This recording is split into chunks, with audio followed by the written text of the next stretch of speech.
Hello students, good morning. Once again I welcome to you in the today's science class.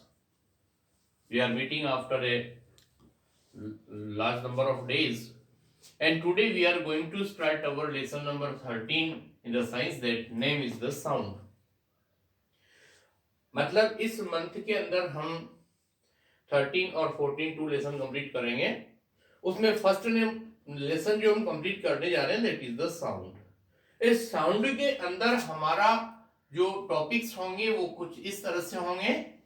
Number first, how sound is produced. जिन topic पर हम discuss करेंगे उनकी बात हो रही है यहां पर.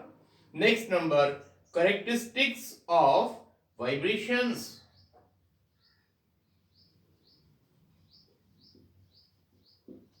Characteristics of vibration. और नेक्स्ट नंबर होगा आपके पास म्यूजिकल इंस्ट्रूमेंट. Musical instrument. और नेक्स्ट नंबर होगा आपके पास that is the concepts of sound produced by animals.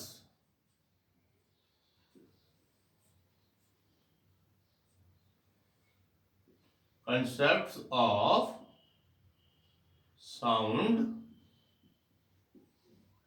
produced by animals. इतनी बात समझ में आ रही है आपको? यहां तक की बात, ये इस लेसन के कुछ इंपॉर्टेंट पॉइंट्स हैं. फर्स्ट है आपका हाउ साउंड इज प्रोड्यूस्ड. इस टॉपिक के ऊपर बात करें, पहले मेरी बात को ध्यान से सुनना. You know that our environment is full of sound. Some sound are pleasant to hear while others are noisy. That you know very well. हम इस एनवायरनमेंट के अंदर बहुत सारी तरह की साउंड सुनते हैं. उसमें से कुछ साउंड ऐसी होती है जो अपने को अच्छी लगती है और कुछ ऐसी लगती है just like the noise. Different type of sound के हम नेम बता रहे हैं आपको. हॉजिंग a car, horn, music system, और these are your favourite too common. But कुछ ऐसे साउंड होते हैं जो नॉइजी होते हैं. If your ear that help you to hear and differentiate between the two sound. अगर आपको दो अलग अलग तरह की साउंड सुनाई जाए तो आप with the help of year उसको आइडेंटिफाई कर सकते हैं कि कौन सी साउंड ऐसी है जो दूसरे से अलग है. तो उसको आप किस तरह से डिफरेंशिएट कर सकते हैं वो बात देखिए. हम नेचर के अंदर जितने भी साउंड आप सुनते हैं ना, उसमें कुछ नेम है आपके पास. Different kind of sound such is the alarm clock, chirping of birds, whispering of trees, crying of infant, barking of dogs, humming of insect and mosquitoes, voice of classmates and teachers and so on. ये हमने क्या बताया बेटा? Example of different sources of the sound. You know that sound help us to communicate with one another. थोड़ा ध्यान से समझना बात को. साउंड के माध्यम से हम एक दूसरे से को कम्युनिकेट कर सकते हैं. यही होता है. आप हमसे बात करते हैं, हम आपसे करते हैं, तो एक इंपॉर्टेंट मैसेज क्या करना है, किसके बाद क्या स्टेप्स फॉलो होते हैं, तो वो सब में साउंड की हेल्प मिलती है. स्पीकर जो भी है वो अपने माउथ से साउंड प्रोड्यूस करेगा और एयर के थ्रू जो सुनने वाला है उसके पास ह्यूमन ईयर तक पहुंचेगा. उसके बाद उसका रिएक्शन होगा और इस तरह से कम्युनिकेट करने का काम इसमें साउंड का होता है. Sound help us to communicate with one another. Can you recognise the your friends by just listening to their voice. कभी कभी ऐसा होता है अपने सेलोफोन या किसी भी टेलीफोन वगैरह पर अगर आपको साउंड सुनाई पड़ती है, सामने वाला अगर आपको नाम नहीं बताता है तो भी आप पहचान जाते हैं अगर वो आपका परिचित है तो कि ये साउंड किसकी है. Because of each sound has a different character. क्योंकि हर साउंड का अपना एक कैरेक्टरिस्टिक्स होता है. Now we will address several questions in the context to sound. How sound is produced, how does sound travel from one place to another, why does one sound differ from the other. ये इन topics के बारे में हम बात करेंगे. अब पहला topic ले रहे हैं बेटा, that is the how sound is produced. तो यहां पर पहले हम आपको बात बता रहे हैं, sound is produced by vibrating bodies. Please remember, sound is produced by the vibrating bodies. Vibrating bodies मतलब कोई भी बॉडी है, अगर वो उसके अंदर किसी भी तरह से वाइब्रेशन डेवलप करवाया जाता है तो उसमें साउंड प्रोड्यूस होगी. Put a fingertips in front of your throat. आपको पता है जब कभी हम बोलते हैं तो बोलते बोलते अपने थ्रोट वाले रीजन पर, जो नेक वाला रीजन है, उसमें अपने हैंड से टच करिए. कुछ आपको ऐसा लगेगा जिससे साउंड प्रोड्यूस हो रही है. You feel vibration. जब आप बोलते हैं तो आपके किसी किसी नेक वाले रीजन में वाइब्रेशन की फीलिंग आपको फील होगी. सो वाइब्रेटिंग ऑब्जेक्ट मेक साउंड. तो कहने का मतलब क्या है कि कहीं पर भी अगर वाइब्रेशन हो रहा है तो उसका मतलब क्या होगा, साउंड प्रोड्यूस होगी. So how can we show this one. अब ये इस बात को कैसे प्रूव करें, उसके लिए फर्स्ट हम कुछ बात बता रहे हैं आपको. To demonstrate that vibrating body produce sound. सुनिए first, suppose we have one mud pot. आपके पास कोई मटकी, घड़ा वगैरह ऐसा कुछ है और ये किसी रस्सी से बांध करके हमने इसको लटका दिया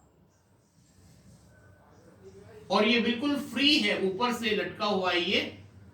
और इसको अपन किसी भी वुडन स्टिक से अगर धीरे धीरे बीटिंग करते हैं तो मतलब किसी भी पेन से अगर अपन बीटिंग करते हैं तो एक स्पेशल टाइप का वाइब्रेशन डेवलप होगा और साउंड प्रोड्यूस होगी. तो यहां पर ध्यान से देखना, ये होगा आपके पास में मड पोट और ये बिल्कुल फ्री है और इस पे अगर किसी से भी आप बीटिंग करेंगे तो एक स्पेशल टाइप की साउंड इसमें प्रोड्यूस होगी. So again touch. अब इसको हम क्या करें, थोड़ा सा आप इसको टच कर लेंगे तो अलग टाइप की साउंड प्रोड्यूस होगी. फिर आप उसको, तो इसको आपको फील होगा कि इसके अंदर वाइब्रेशन डेवलप हो रहा है. इसके बाद एक और दूसरी बात बता रहे हैं. Suppose you have what A pencil box. ऐसे कुछ स्टूडेंट अपने फ्री टाइम में करते भी हैं. ये पेंसिल बॉक्स है आपके पास, इसके दोनों साइड पर अपन ने एक एक पेंसिल को फिक्स कर दिया with the help of rubber band. और यहां से यहां तक हमने एक थ्रेड या रबर बैंड टाइप कुछ लगा दिया और उसको हम डिस्टर्ब कर रहे हैं. ये जो आपके पास रबर बैंड है उसकी बात बता रहे हैं हम आपको. This is the pencil, this is pencil box, pencil box और ये होगा आपका that is rubber band, that is the rubber band.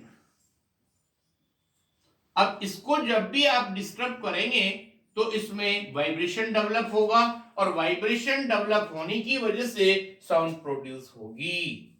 Please remember, sound is the vibration that is capable of being heard. Sound का मतलब एक ऐसा vibration होता है दैट कैन बी हर्ड, जिसको हम सुन सकते हैं. A vibration is rapid to and fro or back and forth motion of an object. So this is a type of motion is known as the oscillatory motion. थोड़ा सा बात को ध्यान से सुनना बेटा. What is sound का answer बता रहा हूं मैं. Sound is a vibration that can be heard. That can be heard. मतलब कि एक ऐसा वाइब्रेशन जो हमें सुनाई पड़े उसको हम नेम देंगे sound. Sound is a vibration that can be heard by us. इसको हमने क्या नाम दिया? साउंड. दूसरा नंबर एक और होगा. वाइब्रेशन क्या होता है उसकी डेफिनेशन बता रहे हैं आपको. Vibration is rapid to and fro motion of an object. That is a vibration is a rapid, that is rapid to and fro motion. To or fro motion of an object, of an object. कहने का मतलब क्या हुआ कि अगर आपसे कोई पूछे साउंड क्या होता है, आपका आंसर होगा a vibration that can be heard by us.